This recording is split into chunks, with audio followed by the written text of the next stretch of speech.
Assalamualaikum warahmatullahi wabarakatuh. Jadi bab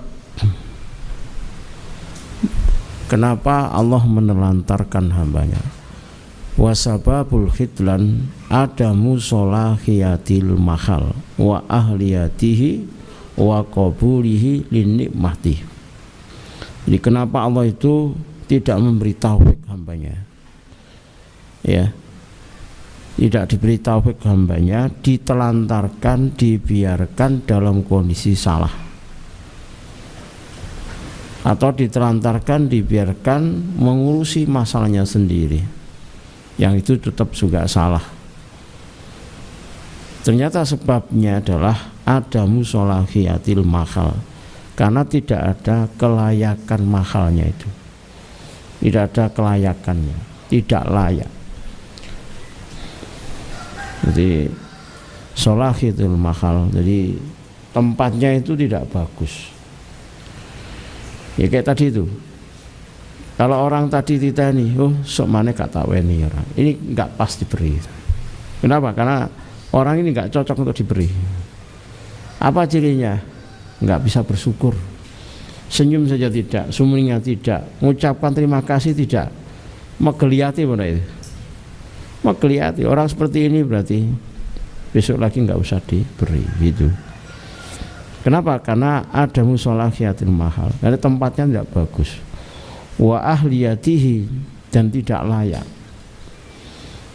wa qabulihi, dan dia tidak punya daya terima untuk diamanai nikmat itu, tidak punya daya terima.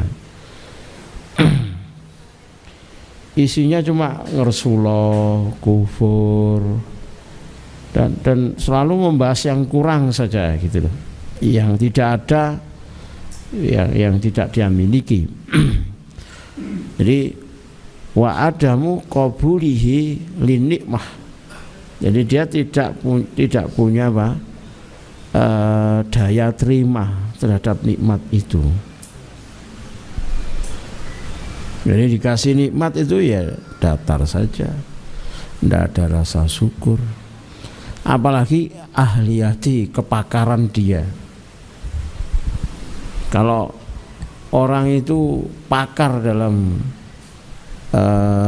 bidang bersyukur dengan nikmat yang Allah berikan, itu pembahasan, kalau dia mau menceritakan nikmat itu jauh lebih banyak dibandingkan ketika dia membahas apa, ujian atau masalah atau problem atau musibah.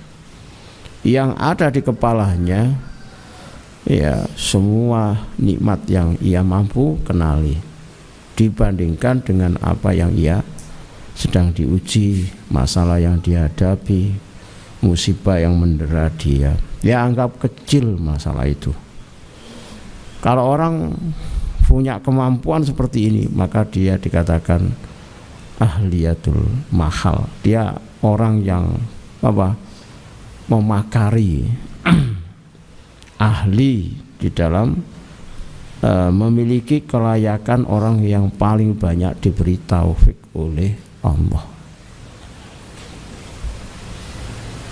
Jadi Bapak Ibu, yang menjadi tekanan di sini bagaimana kita itu, ya saya sering nyampaikan, semua produk pikiran kita itu selalu diawali dari Allah, prosesnya dijalani dengan mengikuti syariatnya, di akhir pun ya dia tutup dengan apa yang membuat Allah ridho. Jadi pikiran kita itu produknya selalu terhubung sama Allah.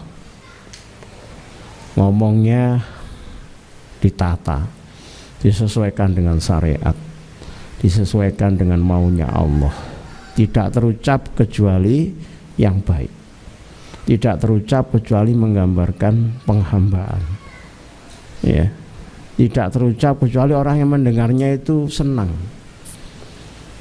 ya, dan menggambarkan, ucapannya itu menggambarkan bahwa dirinya itu tawadhu, bukan kesan sombong, bukan kesan aku, apalagi menyakiti, apalagi didengarkan rasanya itu menyakitkan. Jadi bahasa yang dipakai itu tidak enak sekali gitu ya. yang menggambarkan bahwa dia apa?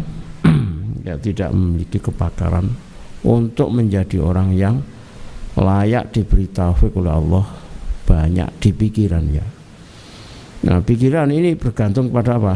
Kepada hatinya. Apakah hati orang itu memang yang paling dominan adalah hak-haknya Allah Subhanahu wa taala. Begitu juga dengan Rasulullah SAW. Sehingga kemudian hati itu betul-betul yang menjadikan baik tidaknya otaknya, apapun yang dipikirkan menjadi gambaran baiknya hatinya dan seterusnya, termasuk matanya dalam melihat, telinganya ketika mendengar, dan seterusnya.